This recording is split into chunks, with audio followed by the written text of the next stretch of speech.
The London Top Show is sponsored by Khata Book. Business हुआ easy. Meeting के साथ इनकी कटिंग चाय चलती रही क्योंकि उस्मान भाई की डेयरी चलती रही। लॉकडाउन में जिंदगी चली क्योंकि लोकल दुकानें चली। खाता बुक की ओर से इन सभी लोकल दुकानदारों को दिल से सलाम।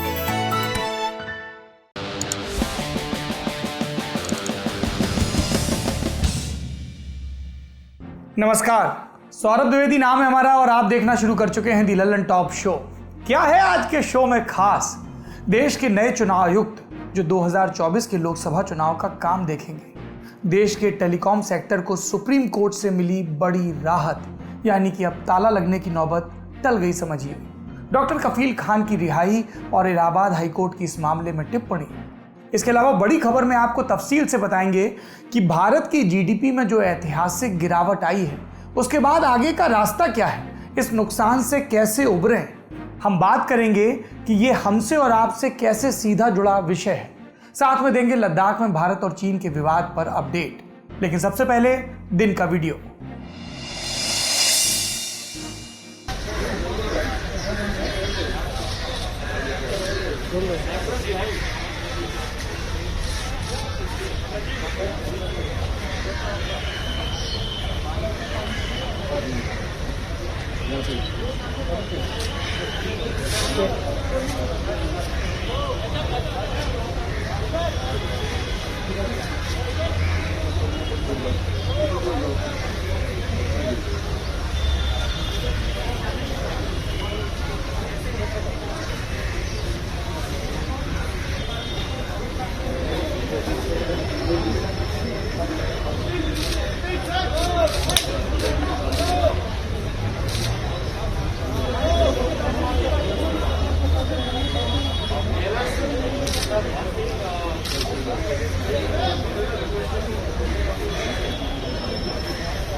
आज पूर्व राष्ट्रपति प्रणब मुखर्जी का अंतिम संस्कार किया गया। 10 अगस्त को दिल्ली स्थित सेना के रिसर्च एंड रेफरल अस्पताल में उन्हें कोविड-19 पॉजिटिव पाया गया था।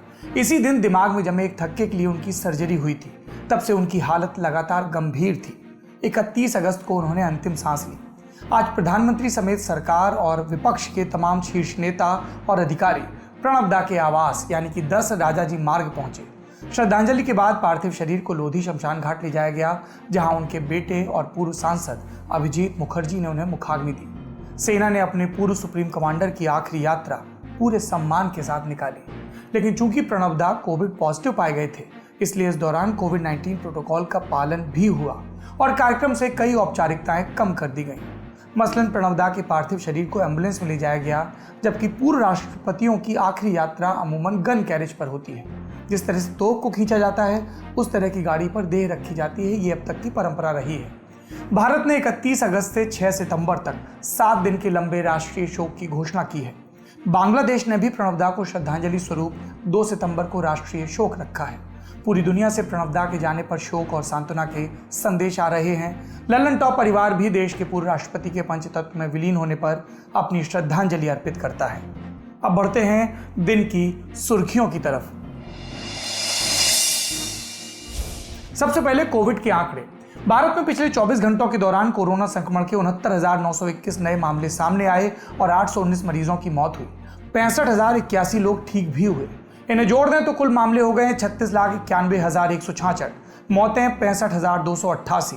ठीक हुए मरीजों की संख्या 28,39,882। एक अपडेट और है, महाराष्ट्र का पुणे अब भारत में कोविड-19 का नया ग्राउंड जीरो बन गया है। पुणे में अब दिल्ली से भी ज्यादा मामले हैं।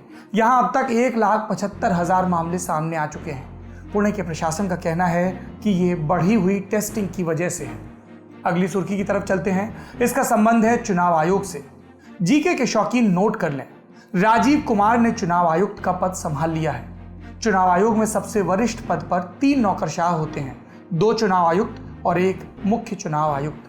फिलहाल ये 3 लोग देश में चुनाव का काम देख रहे हैं। मुख्य चुनाव आयुक्त हैं सुनील अरोड़ा, चुनाव आयुक्त हैं सुशील चंद्रा और दूसरे नए चुनाव आयुक्त हैं राजीव कुमार। राजीव कुमार भारतीय प्रशासनिक सेवा यानी कि आईएएस के 1984 बैच के अफसर हैं। झारखंड काडर से आते हैं 29 अप्रैल 2020 को वो भारत के वित्त सचिव के पद पर रहते हुए रिटायर हुए। वो पब्लिक एंटरप्राइजेस सिलेक्शन बोर्ड यानी कि पीएसईबी के चेयरमैन भी रहे। कुमार ने पूर्व चुनाव आयुक्त अशोक लवासा की जगह ली है। लवासा ने 1 महीने पहले अपने पद से इस्तीफा दिया था। वो अब एशियन डेवलपमेंट बैंक के उपाध्यक्ष हैं। लवासा के जाने से सुशील चंद्रा के लिए मुख्य चुनाव आयुक्त बनने की राह साफ हो गई है। रही बात 2024 के लोकसभा चुनाव की, तो पूरी संभावना है कि वो सुशील के मुख्य चुनाव आयुक्त रहते ही संपन्न हो, क्योंकि चुनाव आयुक्त ही पदोन्नति पाकर मुख्य चुनाव आयुक्त बनते हैं। बीच में व्यवधान आते हैं, जैसे अशोक लवासा का आया, जिन्होंने मुख्य चुनाव आयुक्त बनने से पहले ही पद छोड़ दिया। ये वही अशोक लवासा हैं जिन्होंने 2019 के लोकसभा चुनाव में नरेंद्र मोदी के चुनाव आचार संहिता के उल्लंघन के मामले में बाकी चुनाव आयुक्तों से उलट राय जाहिर की थी। अगली सुर्खी की तरफ बढ़ते हैं। एडजस्टेड ग्रॉस रेवेन्यू यानी कि एजीआर के मामले में सुप्रीम कोर्ट ने आज टेलीकॉम सेक्टर को बड़ी राहत दी। अक्टूबर 2019 में सुप्रीम कोर्ट ने फैसला दिया था कि देश की 15 टेलीकॉम कंपनियां 1,47,000 करोड़ रुपए सरकार को चुकाएं। ये टैक्स की रकम थी, बहुत बड़ी रकम थी। टेलीकॉम की कंपनियां कह रही थी कि इससे टेलीकॉम सेवाओं से आने वाले पैसे पर टैक्स लिया जाए, लेकिन सरकार का कहना था कि आप जो भी अपनी संपत्ति से कमाते हैं, मतलब बिल्डिंग, टावर वगैरह, उसे किराए पर उठाते हैं, उससे जो इनकम होती है उस पर भी टैक्स जमा करिए। मामला अदालत तक पहुंचा, जीत सरकार की हुई, लेकिन टेलीकॉम कंपनियां इतनी बड़ी रकम के इंतजाम के लिए 20 साल का वक्त चाहती थीं, जिसके लिए वो अदालत गई। अदालत में 3 जजों की बेंच ने सुनवाई की। इसकी अध्यक्षता जस्टिस अरुण मिश्र ने की, बेंच की। अदालत ने कहा कि कंपनियों को रकम चुकाने के लिए 10 साल दिए जाते हैं, लेकिन उन्हें 31 मार्च 2021 तक 10% रकम चुकानी होगी। उसके बाद की किश्तें हर साल 7 फरवरी से पहले चुकानी होंगी। कंपनियों के मालिकों को इस व्यवस्था के लिए अंडरटेकिंग भी देनी होगी। अगर किश्तें नहीं चुका पाए तो ब्याज लगेगा, जुर्माना लगेगा, अदालत की अवमानना का मामला भी बनेगा। ये फैसला कंपनियों के लिए कितनी राहत लाया, इसका अंदाजा इस बात से लगाएं कि फैसले की खबर आते ही भारती एयरटेल और वोडाफोन आइडिया के शेयर ऊपर जाने लगे। इन 2 कंपनियों को कुल 90,000 करोड़ देने हैं। माना जा रहा था कि एजीआर मामले का कोई हल नहीं निकला तो कंपनियों को ये पैसे देने के लिए इतना घाटा उठाना पड़ेगा कि वो बंद हो सकती हैं। रिलायंस जियो इन्फोकॉम को 195 करोड़ भरने थे, जो उसने जनवरी 2020 में भर दिए। तो डर था कि भारतीय बाजार में कहीं 1 या 2 बड़ी टेलीकॉम कंपनियां ही न बच जाएं, लेकिन अब ऐसा होने की आशंका काफी कम हो गई है। आप पूछ सकते हैं इस खबर का मुझसे क्या संबंध। आप तो सबसे बड़े उपभोक्ता हैं, आपके हाथ में मोबाइल है, मोबाइल में डेटा प्लान है, मोबाइल के जरिए आप कॉल करते हैं। सब कंपनियों की इस पर नजर है कि आप किसकी सिम खरीदते हैं, किसकी सर्विस लेते हैं।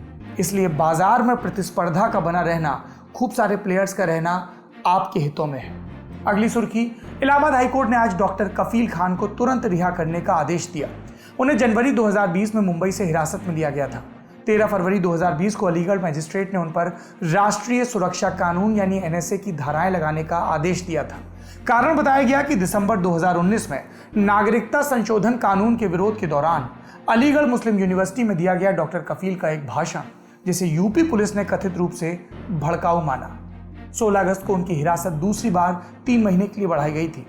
चीफ जस्टिस गोविंद माथुर और जस्टिस सौमित्र दयाल की युगल पीठ माने डिवीजन बेंच ने रासुका के तहत डॉक्टर कफील को हिरासत में लेने और हिरासत की अवधि को बढ़ाए जाने को गैर कानूनी माना है।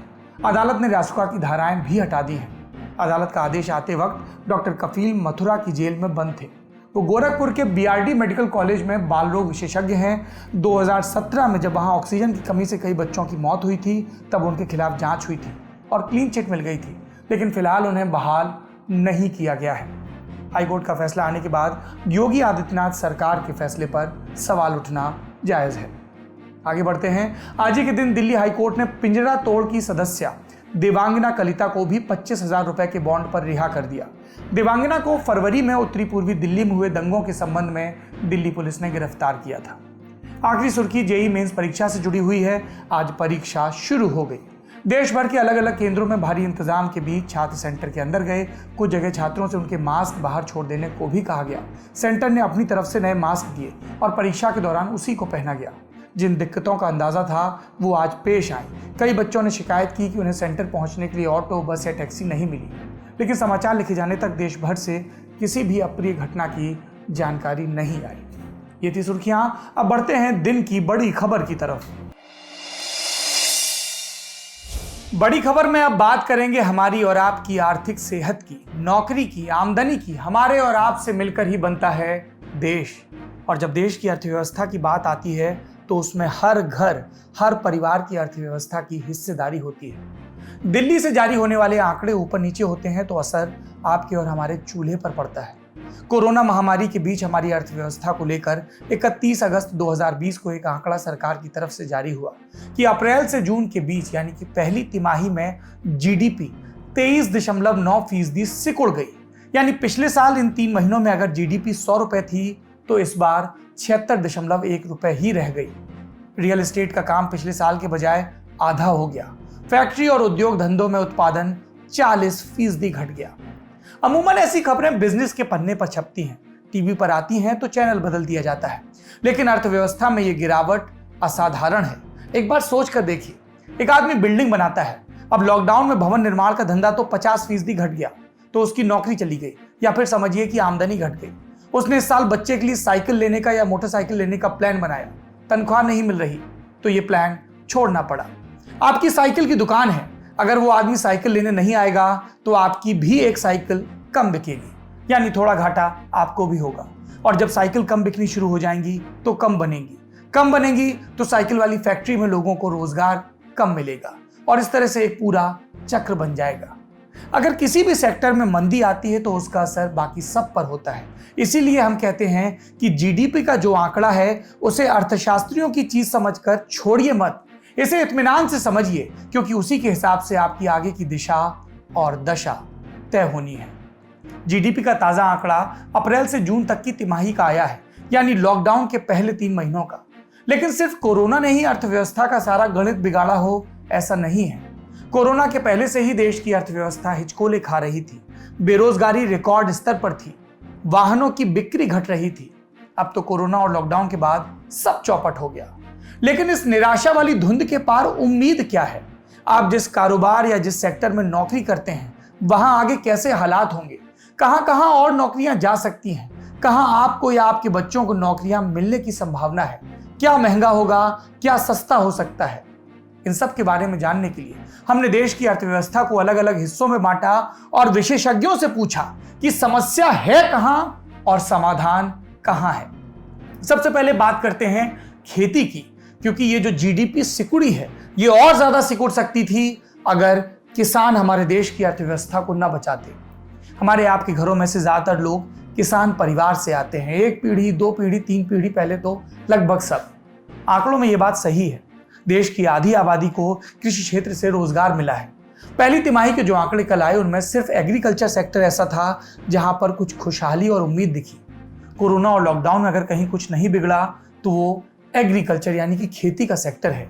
यहाँ 3.4% की दर से विकास हुआ, बढ़ोतरी हुई, इजाफा हुआ।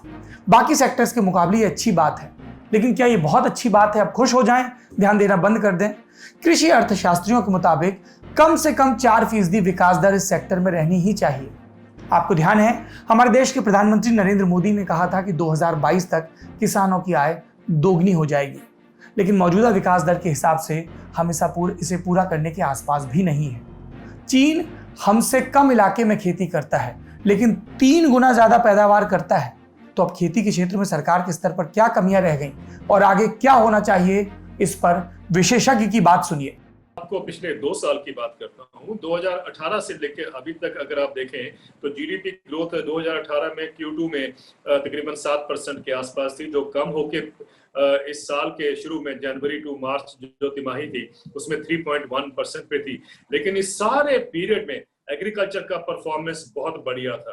आपको याद होगा हर साल रिकॉर्ड प्रोडक्शन हुई है इस देश में, और ना ही सिर्फ फूड ग्रेन क्रॉप्स में बट हॉर्टिकल्चर में भी, दूध में भी, या और जो प्रोडक्ट्स हैं, गन्ना हो, कॉटन हो, सब में ये प्रोडक्शन हमारी बहुत बड़ी है।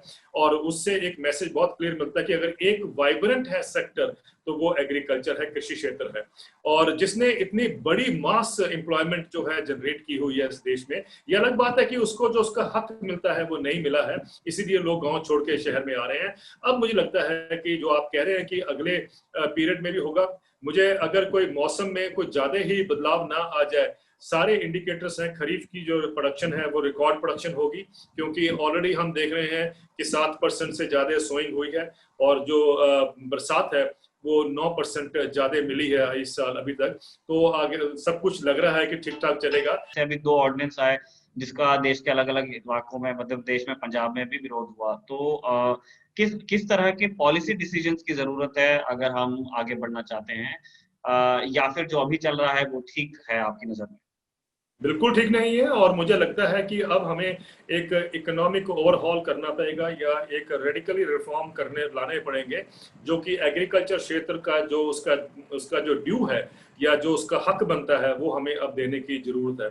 मैं इसलिए कह रहा हूं कि ये ऑर्डिनेंस जो आए हैं, 3 ऑर्डिनेंस जो आए हैं, ये ओपन मार्केट के रिफॉर्म्स की हम जब बात करते हैं तो ओपन मार्केट तो अमेरिका में भी है, ओपन मार्केट तो यूरोप में भी है, और एक नहीं 7 दशकों से है। उसके बावजूद भी आज किसानों की जो दुर्दशा है अमेरिका में या यूरोप में, वो बड़ा स्पष्ट है कि ओपन मार्केट्स फेल कर गई हैं अमेरिका और यूरोप में। तो भारत के पॉलिसी मेकर्स को जो ये आदत पड़ी हुई है कि हम कट एंड पेस्ट करते हैं इकोनॉमिक पॉलिसीज का वेस्टर्न कंट्री से, मुझे लगता है कि उसको बदलना पड़ेगा, उस सोच को ही दोबारा उसको रीओरिएंट करना पड़ेगा। तो खेती की बात आपने सुन ली, अब आते हैं उद्योग धंधों पर, यानी मैन्युफैक्चरिंग सेक्टर, हिंदी में कहते हैं विनिर्माण क्षेत्र। हम जो भी चीजें रोजमर्रा में इस्तेमाल करते हैं, टेबल, कुर्सी, मोटरसाइकिल, साबुन, टूथपेस्ट, कंघा, सब इसी सेक्टर से आते हैं। देश की अर्थव्यवस्था में सेक्टर का योगदान करीब 27% है। अर्थव्यवस्था का एक सूत्र होता है, आपने सुना होगा, डिमांड एंड सप्लाई। चीजों की मांग ज्यादा होगी तो भाव ज्यादा होगा, ज्यादा यूनिट बनेंगी, सब सही चलता रहेगा, और खपत नहीं होगी तो सब गड़बड़ होगा। लॉकडाउन के दौरान यही हुआ, ना तो प्रोडक्शन हो पाया और ना ही ज्यादा खपत हो पाई। पहली तिमाही में मैन्युफैक्चरिंग सेक्टर में ग्रोथ -39.3% है। तो इसमें अब कितना सुधार आएगा? क्या चीजें फिर से पटरी पर आएंगी? बहुत भदेस जबान में कहूं तो क्या फिर से फैक्ट्रियों की बड़ी बड़ी मशीनें घूमेंगी, प्रोडक्ट निकलेंगे, बाजार में आएंगे और हम आप उनको खरीदेंगे? हमने यही सवाल विशेषज्ञों से पूछा, सुनिए। इन नंबर के साथ अगर आप आगे देखें, और हर कंपनी के पास अपना ट्रेड डेटा है, उनके पास एक अपनी फील है, मार्केट में डिमांड की सिचुएशन है। चैलेंज ये है कि डिमांड को प्रॉप अप होते कोई इंडस्ट्री में नहीं देख रहा है किसी भी तरीके से। इनकम लेवल नहीं बढ़ रहे हैं, नौकरियां चली गई हैं, एक बड़ा हिस्सा जो खर्च करता था उसके पास पूंजी नहीं है, ना उसके पास पैसा है। कर्ज सस्ता देने की कोशिश की जा रही, पर कंपनियां कर्ज इसलिए नहीं लेने को तैयार हैं क्योंकि उन्हें आगे डिमांड नहीं दिखाई दे रही। इसलिए कोई भी कंपनी उत्पादन बढ़ाने में, निवेश करने के लिए तैयार नहीं होगी अगले 6 महीने से साल भर तक, जब तक उसे कम से कम एक ये लेवल ना मिल जाए जहां से उसको ग्रोथ मिल सकती है। मैन्युफैक्चरिंग की बात हो गई, अब बात करेंगे सर्विस सेक्टर की। सर्विस सेक्टर यानी कि सेवाएं प्रदान करने वाला सेक्टर। लल्लन टॉप भी इसी सेक्टर का हिस्सा है। देश की जीडीपी में इसकी सबसे बड़ी हिस्सेदारी है, लगभग 54%। देश में ज्यादातर लोग एक अच्छी सी नौकरी की उम्मीद करते हैं, फिर चाहे खेती कर रहे किसान का बेटा हो या कोई उद्योग चला रहे कारोबारी का बेटा बेटी। सर्विस सेक्टर ने हाल के वक्त में अच्छी खासी नौकरियां दी हैं, खासकर आईटी और बीपीओ के सेक्टर में। लेकिन ये सेक्टर तभी अच्छा काम कर पाता है जब अर्थव्यवस्था के बाकी हिस्से अच्छा प्रदर्शन करें, वरना लोगों के पास सेवा खरीदने के लिए पैसे नहीं होंगे। यही लॉकडाउन के दौरान हुआ। क्या मिलेनियल्स के लिए इस सेक्टर में नौकरी के हालात सुधरेंगे या अभी और नौकरियां जाएंगी? सुनिए एक्सपर्ट कमेंट। सर, पहली तिमाही के आंकड़े अब हमारे सामने हैं। लगभग चौथाई जो हमारे जीडीपी है वो संकुचित हो गई है पहली तिमाही में पिछले साल की तुलना में। सर्विसेज सेक्टर पर इसका क्या फर्क पड़ेगा और किस तरह के करेक्टिव स्टेप्स उठाने चाहिए मोदी सरकार को यदि हम और दुर्गति से बचना चाहते हैं? सर्विसेज सेक्टर का आंकड़ा इसमें दिखाई देता है। पहली चीज तो ये समझना जरूरी है कि भारतीय अर्थव्यवस्था में सबसे बड़ी हिस्सेदारी सर्विसेज की है, और पिछले 10 साल में जो सबसे ज्यादा रोजगार आए हैं वो इसी सेक्टर से आए हैं। इसलिए मंदी का जो ढांचा दिखता है, उस ढांचे में सर्विसेज सेक्टर की स्थिति ज्यादा खराब और ज्यादा चिंताजनक है। एक चीज और यहाँ ध्यान रखना जरूरी है, इससे पहले कि हम Q1 के इन आंकड़ों पर बात करें, जिस मंदी को हमने 2016-17 से शुरू होते देखा था, उसमें सर्विसेज सेक्टर ने सबसे बाद में ज्वाइन किया था। ये मंदी पहले शुरू हुई थी मैन्युफैक्चरिंग से, फिर कंस्ट्रक्शन से, और उसके बाद सर्विसेज सेक्टर ने सबसे लेट ज्वाइन किया था। यानी पिछले साल की बाद की 3-4 तिमाहियों में सर्विसेज सेक्टर में तेज गिरावट देखने को मिली थी। अब इस आंकड़े में 3 सर्विसेज हैं, जिसमें एक बहुत बड़ा हिस्सा trade, hotel, transport, communication services का है। स्वाभाविक सी बात है कि ये सारी प्रक्रियाएं बंद रही थी। ट्रांसपोर्ट, कम्युनिकेशन चला था, बाकी सारी सेवाएं बंद रही थी, इसलिए उसमें हमने करीब 47.4% का कॉन्ट्रैक्शन देखा है, शून्य से नीचे की नेगेटिव ग्रोथ देखी है। पब्लिक एडमिनिस्ट्रेशन सर्विसेज में 5% की ग्रोथ का कॉन्ट्रैक्शन दिखाई दिया है। ये थोड़ा कंट्राडिक्टरी लगता है, थोड़ा सा असंगत लगता है, क्योंकि आंकड़ा ये बता रहा है कि सरकार का खर्च बढ़ा है, और सरकार का खर्च बढ़ा है तो फिर सरकारी सेवाओं का की विकास दर कम होना थोड़ा सा एक दूसरे के से असंगत है। तो शायद जब इस आंकड़े की दोबारा समीक्षा होगी और हम एक रिव्यूड आंकड़ा देखेंगे, जो रिवाइज्ड आंकड़ा आता है, तो उसमें ये विसंगति दूर करने की कोशिश की जाएगी। इसके अलावा financial, real estate, professional services सारी सब कुछ बंद थी, और उनकी स्थिति हमको इसमें दिखाई देती है। बेकारी की दृष्टि से, या जो उसके बाद बेकारी के आंकड़े आए हैं लॉकडाउन के बाद से, अप्रैल से लेकर अभी तक के, उसमें भी आप देखें कि मैक्सिमम जॉब्स भारत में इन्हीं क्षेत्रों में गए हैं, क्योंकि सबसे ज्यादा रोजगार इन्हीं में मिले थे। भारतीय रोजगारों के ढांचे में जो सबसे ज्यादा नौकरियां या सबसे ज्यादा काम, चाहे वो एक स्विगी और जोमेटो के डिलीवरी बॉय का, या उबर के बाइक चालक का जॉब हो, या कम्युनिकेशन सर्विसेज, फाइनेंशियल प्रोडक्ट बेचने वाले का जॉब हो, इस सेक्टर से ही जॉब आए थे।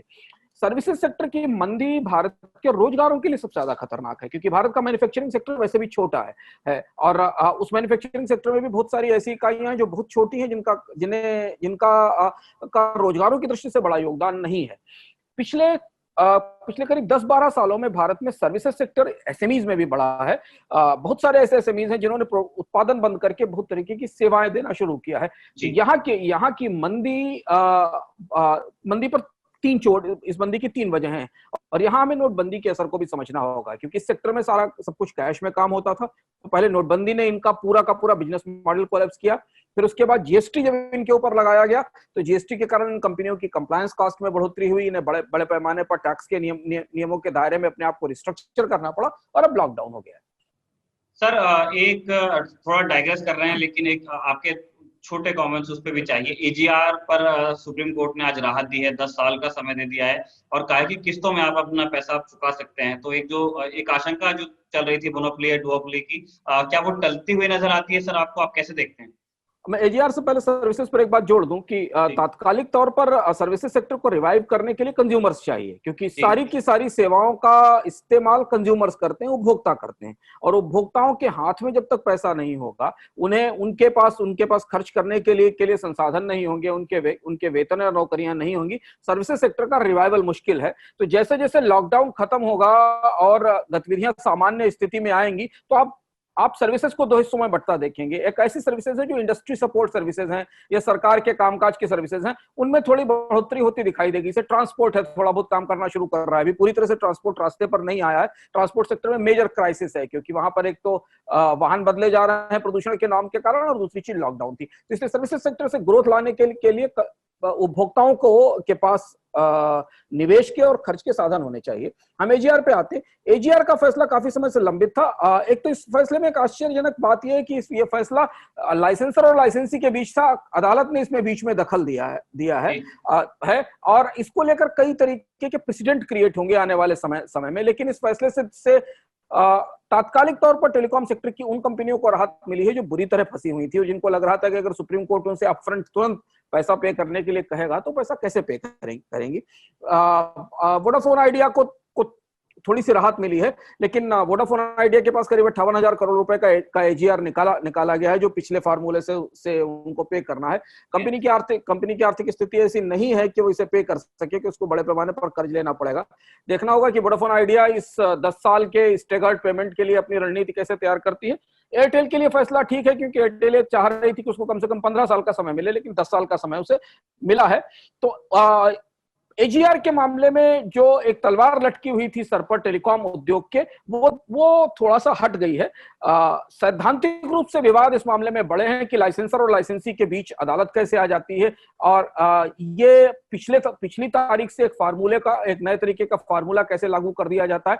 भारत का टेलीकॉम सेक्टर इस तरीके की अनिश्चितताओं, नीतिगत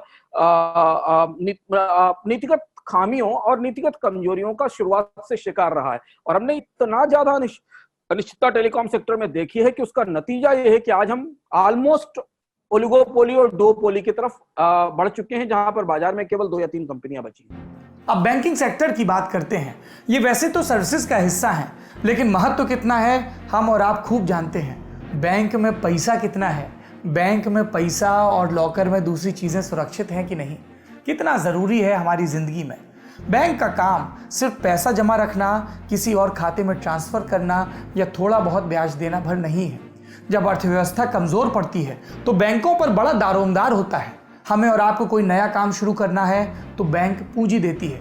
नया घर खरीदना है, नई गाड़ी खरीदनी है, हम बैंक के दरवाजे पर जाते हैं। और रिजर्व बैंक, बैंकों का बैंक क्या करता है?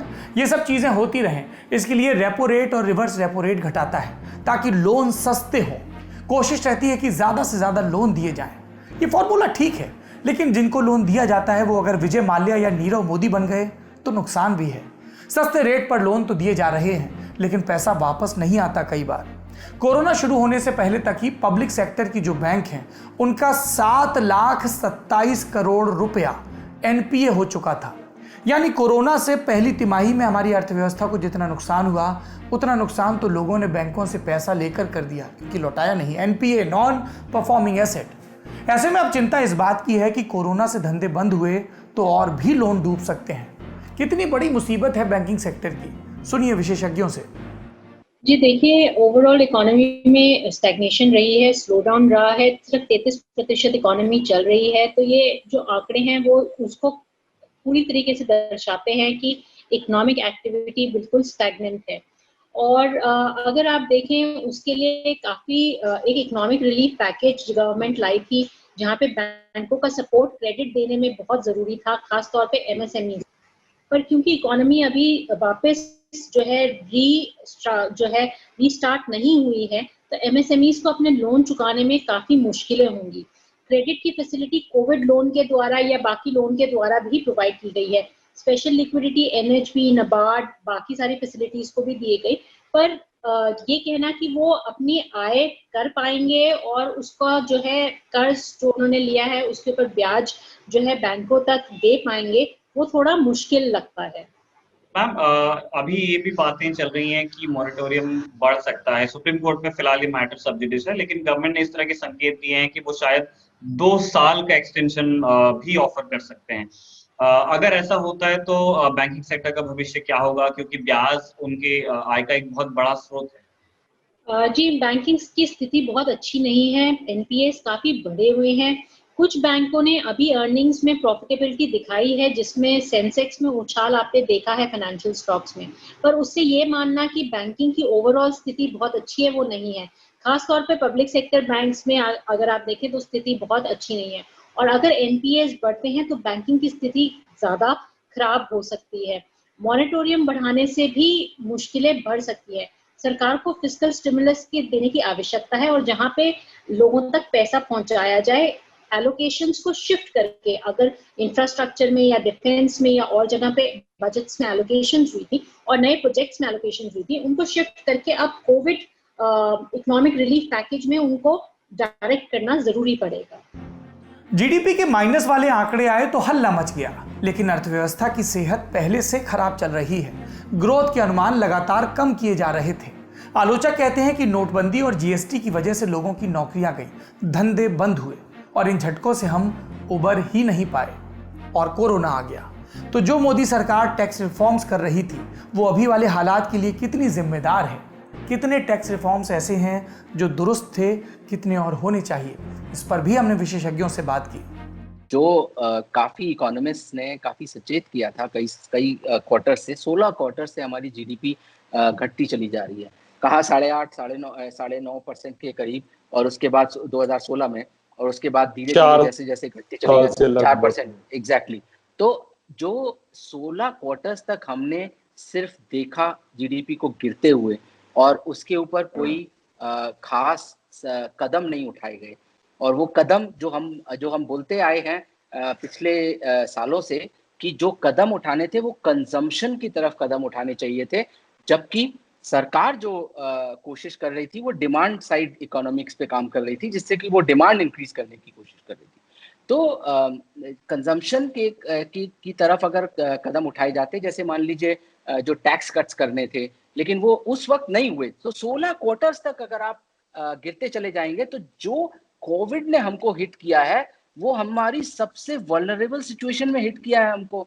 जो 16 क्वार्टर्स में आप 9% से घटकर 3% आ गए हैं, उस सिचुएशन में, उस हालात में आपको कोविड ने इम्पैक्ट किया है। कुल मिलाकर बात यह है कि हम उस गड्ढे में गिर गए हैं जहां से बाहर निकलने के लिए सीढ़ी नहीं मिल रही। इन सभी सेक्टर्स में अगर सरकार विशेषज्ञों की बताई राह पर चल दे तो हालात अब भी काबू में आ सकते हैं। असाधारण चुनौतियां भी साधारण समझ वाले निर्णयों की ही मांग करती हैं। जितनी बातें हमने बताई उनमें से ज्यादातर सरकार पहले से जानती है, अब बस जरूरत है अमल की, और इस अमल के लिए चाहिए राजनीतिक इच्छा शक्ति। क्या भारत के इतिहास में सबसे मजबूत सरकारों में से एक मानी जाने वाली नरेंद्र मोदी सरकार आर्थिक मोर्चे पर यह इच्छा शक्ति दिखाएगी? हम और आप देखेंगे। हम और आप देखें, इसके लिए ज़रूरी है कि हम और आप इन मामलों की जानकारी रखें, इनमें दिलचस्पी रखें। देश की आर्थिक सेहत की बात कर ली, अब देश की सुरक्षा की बात करते हैं। बात करते हैं लद्दाख में चीन के साथ चल रहे सीमा विवाद की, जिसमें लगातार नए अपडेट आ रहे हैं। 31 अगस्त को भारत की सेना ने एक ऐसा ऐलान किया जिसके बहुत गहरे अर्थ लगाए गए। सेना ने कहा कि उसने इलाके में अपनी पोजीशन को मजबूत किया है ताकि चीन के इरादों को नाकाम किया जा सके। कौन से इरादे? पिछले कई महीनों से चीन जिस तरह वास्तविक नियंत्रण रेखा को बदलने की कोशिश कर रहा है, वो इरादे। मालूम हुआ कि यह कार्रवाई पैंगोंग सो झील के दक्षिणी किनारे पर की गई। आप जानते ही हैं, मई की शुरुआत से लद्दाख में पूरे LAC पर चीन ने जगह जगह अतिक्रमण की कोशिश की। सबसे ज्यादा विवाद हुआ पैंगोंग सो झील के उत्तरी किनारे पर, जहां चीन फिंगर 4 पर आकर बैठ गया, जबकि चीन की सेना को फिंगर 8 पर होना चाहिए था। यह इलाका विवादित है, इसमें कोई संशय नहीं, लेकिन जिस तरह चीन वादा खिलाफी करते हुए आगे आ गया, उससे आशंका हुई कि कहीं वो बातचीत के बीच ही जमीन तो हथियाना नहीं चाहता। खैर, सेना ने कहा कि 29 और 30 अगस्त की दरमियानी रात चीन की सेना ने पूर्व में स्थापित सहमति का उल्लंघन किया।